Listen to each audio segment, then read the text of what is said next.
క్రీస్తునందున ప్రియులకు ప్రేమతో వందనాలు తెలియజేయుచున్నాను. ఈరోజు దేవుడు మనకు చేస్తున్న వాగ్దానం ఏమిటనగా యెషయా గ్రంథము 54వ అధ్యాయము 15వ వచనం. నీకు విరోధముగా గుంపు కూడువారు నీ పక్షపు వారగుదురు. ఆమెన్.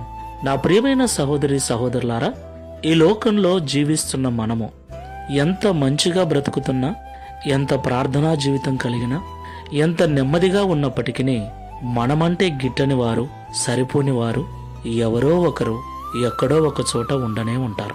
అవును ప్రియులారా, మనము నీతిగా ఉండటం నచ్చనివారో, మనము ప్రార్థనాపరంగా ఉండటం నచ్చనివారో, ఏదో ఒక కారణాన్ని బట్టి మనల్ని ద్వేషించేవారు ఉంటారు. అలాగే మనల్ని చెడగొట్టాలని, మనల్ని ఇబ్బందికి గురి చేయాలని, మనల్ని నాశనం చేయాలని చూసేవారు కూడా లేకపోలేదు. తప్పకుండా ఈ రెండు గుంపుల వారు మన చుట్టే ఉంటారు. అయితే నీకు విరోధముగా గుంపు కూడు వారు నీ పక్షపు వారగుదురని దేవుడి ఉదయకాల సమయంలో మనకు వాగ్దానం చేస్తున్నాడు. దేవునికి మహిమ కలుగునుగాక. అవును ప్రియులారా, మనం ఆరాధిస్తున్న దేవుడు మన శత్రువుల ఎదుటనే మనకు భోజనము సిద్ధపరచగల సమర్థుడు. మనకు శత్రువులైన వారిని మిత్రులుగా మార్చగల సమర్థుడు. అంతటి గొప్ప దేవుడు, ప్రేమగల దేవుడు మనకున్నాడు.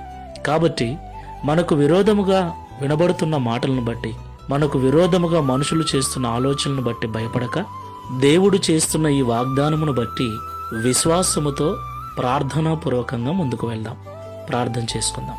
పరిశుద్ధుడైన ప్రభువా, ప్రేమగల తండ్రి, మీకు స్తోత్రాలు.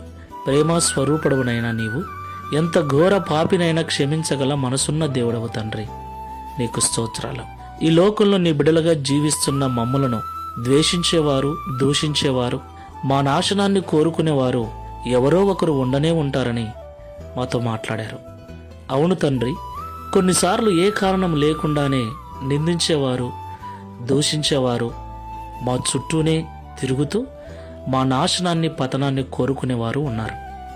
అయితే మేము వారి విషయం పట్టించుకోకుండా శత్రువులను మిత్రులుగా చేయగల సమర్థుడైన నీవు మాకు దేవుడవుగా ఉన్నావని, మాకు విరోధముగా గుంపు కూడుతున్న వారిని ఒకరోజు మా పక్షముగా చేయగల సమర్థుడవని విశ్వసించి నీ మీద నమ్మకంతో వారి కొరకు ప్రార్థించేటువంటి యోబులాంటి మనస్సును కలిగి మేమందరము కూడా ముందుకు వెళ్ళటకు సహాయం చేయమని, తద్వారా ఈ దిన వాగ్దానమును మా అందరి జీవితంలో నెరవేర్చి మీ నామమును మహిమపరచుకొనమని యేసు నామములో ప్రార్థిస్తున్నాము తండ్రి.